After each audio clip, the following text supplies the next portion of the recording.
ពីបច្ចេកស្នាដៃបាទនេះនឹងឆ្ងាញ់ដឹងទេឆ្នៃមកខ្លួនឯងបងប្អូនបាទណាកូនបងចាំបច្ចេកស្នាដៃហើយបាទស្នាដៃបាទនេះបាទហើយនេះម្ដាយហើយនឹងកូនពៅពោចាំហូបបាទមើលឲ្យបងប្អូនបាទនេះបើហើយគឺនេះបច្ចេកស្នាដៃបងប្អូនបាទឥឡូវនេះបាទអាហ្នឹងហាមហួយគេអាហ្នឹងយើងឆាតកួនមួយបន្តិចហើយខ្ទឹមហើយយើងឆាមួយនេះបើយើងមានត្រី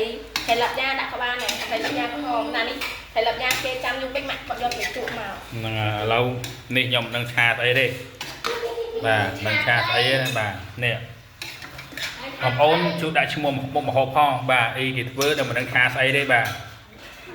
នេះបាទម្ចាស់អ្នកធ្វើបាទមិនឆ្ងាញ់បងប្អូនបាទចាំមើលបាទឥឡូវអ្នកខាងនោះគួរចាំងឆ្នាំងដល់ហើយពើចាំសាស្នាដៃនេះអំពេលណាឆ្អិននេះគោវត្តហ្នឹងបាទគោចូលចិត្តមួយត្រីហើយនេះគោវត្តដល់ហើយអានោះបានហើយឆ្អិនហើយcòn là cô ơi với châu chuyện mùiត្រី អូcô ơi chuyện mùiត្រី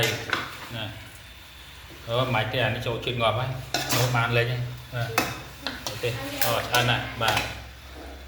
យកចានមកបាទនេះចានដូចដាក់ចានហើយគេដួសនេះហាមហូបគេទៅស្នៃប្រដេតបោតែមិនហូបឈ្មោះអីទេបងប្អូនបាទ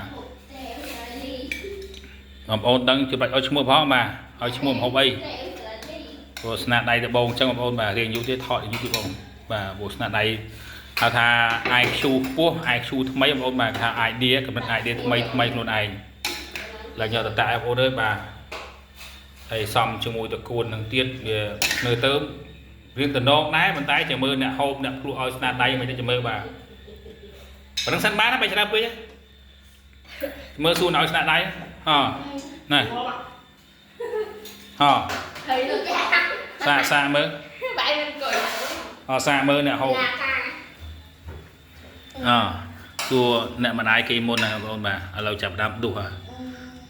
សាមើលសិនមើលមិនដែរឆ្ងាញ់អីឆ្ងាញ់អត់ទេឆ្ងាញ់អត់ឆ្ងាញ់អើបុយហើយឆ្ងាញ់អត់ចុះអញ្ចឹងនេះគណៈកម្មការបងប្អូនគណៈកម្មការទាំងពីរដួងថាមួយឲ្យឆ្ងាញ់មួយឲ្យមិនឆ្ងាញ់បាទម្ដាយគេថាឆ្ងាញ់បងប្អូនពៅថាអត់ឆ្ងាញ់ទេបាទអញ្ចឹងដឹងយ៉ាងណាយ៉ាងណីទេមហូបមួយមុខនេះដឹងតែចប់ហើយបាទឆ្នៃមុខហូបដំបងប្អូនមហូបនេះមានតកួនបាទមួយទឹកត្រីនេះ